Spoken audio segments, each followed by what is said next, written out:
If you want to change something about your body, you got to forget about your body. You want to change some problem in your life, you got to forget about your life. You want to create some future time, you have to forget about time. So when we live by the hormones of stress and all of the energy goes to these hormonal centers and away from the heart, of course the heart is going to be the first organ that's starved of energy. And when we live by the hormones of stress, we will always try to force the outcome. We'll always try to push and make it happen because we are matter trying to change matter. And one of the things I learned in studying people that did amazing things in these workshops is I watched a lady for a whole hour. I watched her brain on the scan. And her brain was working so hard. And as I watched it over and over again, the more she tried to change, the worse her brain got. And I went up to her afterwards and I said, how was that for you? And she said, I had the worst meditation of my life.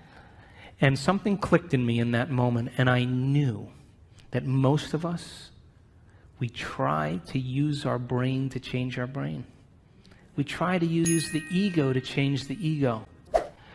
We try to use the program to change the program, and it only endorses it. And in that moment, something clicked, and I knew that they had to become pure consciousness, that they had to get beyond their body, get beyond their environment, and get beyond time. Because when you become pure consciousness, and we have all the biological and neurological machinery to do this, by the way, you come preloaded with everything you need. You don't need anything else.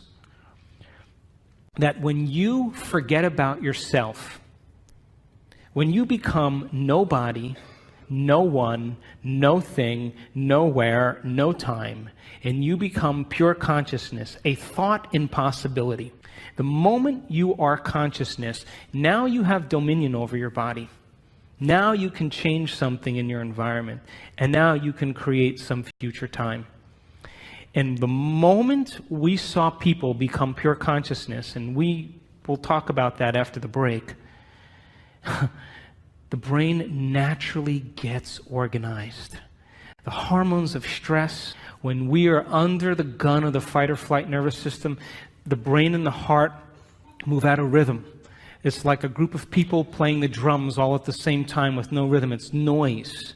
And that's what happens to the neural network in the heart and the neural networks in the brain. And they actually, if you saw the brain on a functional scan, it begins to compartmentalize. Different compartments of the brain are no longer communicating with each other because different communities are saying, hey, it's not a time to communicate now. There's a tiger on our back here. We got to run. And so the long-term effects of stress causes the brain to move into what's called high beta brainwave patterns, like driving your sports car in first gear. And different compartments of the brain no longer communicate with each other. And if you were to measure that on a brain scan, it's very erratic patterns. The moment you become pure consciousness, you forget about yourself. That's my definition of creation. The moment that happens, the brain goes, thank God he's out of the way. Now I can get organized again. The operator is finally gone for a few minutes. And we started in that event, in that February event, teaching people how to become pure consciousness. And when that happened, we saw their hearts get highly coherent. We saw their brains get highly coherent. And it's kind of an irony. If you want to change something about your body, you got to forget about your body. You want to change some problem in your life, you got to forget about your life. You want to create some future time, you have to forget about time. And you have to become no face, no gender, no profession. You have to become pure consciousness. And we saw it over and over again, that 91% of our people that had their brains scanned in our first event had a more than 80% change in their brain for the better. And there was no drugs, there was no therapies. They just went through the process of observing their thoughts and becoming conscious of their unconscious thoughts because they're no longer being distracted by their environment.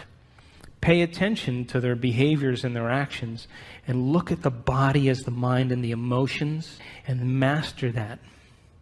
In the first day, the energy in the room, we measured it. Guess what happened to it? It went down. Because people were breaking all their emotional ties to their known familiar life. But when we went to that next day and they became pure consciousness, the energy in the room began to rise. And when we saw that, it was miraculous. And we measured the energy as it began to continuously improve.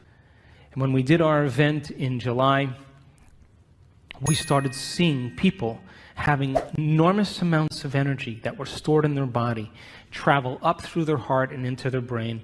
And boy, I tell you what, after that experience, they could care less about their checking account. They could care less about their problems. And so the concept of information to transformation is to empower you that it's possible, that all of this information and science and everything that's coming out right now is for us to do something with.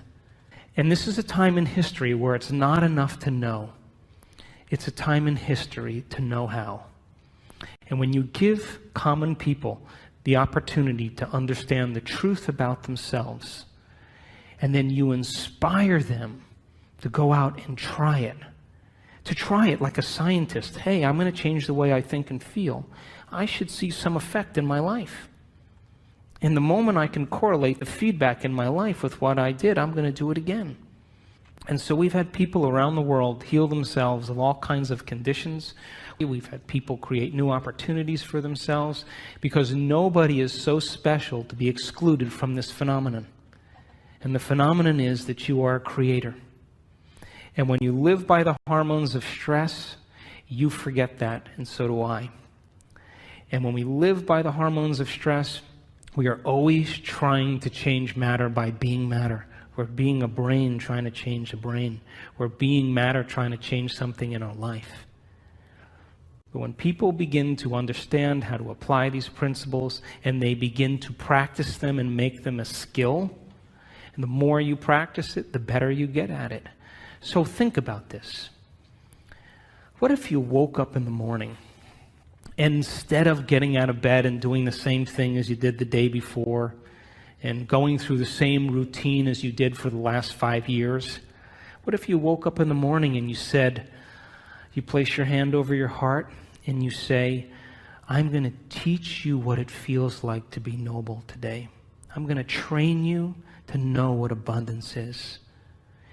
And you begin to marry a clear intention with an elevated emotion, and you memorize that feeling, and you're able to maintain that modified state of mind and body your entire day. Get ready, because something unusual is going to happen in your life. That's the law. And the hardest part about all of this, hardest part, is simply making the time to do it. Making time for our precious selves. And so then when we see our life now as an initiation, and we have to meet the conditions in our life from a greater level of mind every day, then wouldn't it be a good idea every day to ask yourself a question like, what is the greatest expression of myself that I can be today? One lifetime today. Can I demonstrate love? Can I be patient? Can I be filled with energy and enthusiasm? Can I give? Who in history do I admire that I want to be like?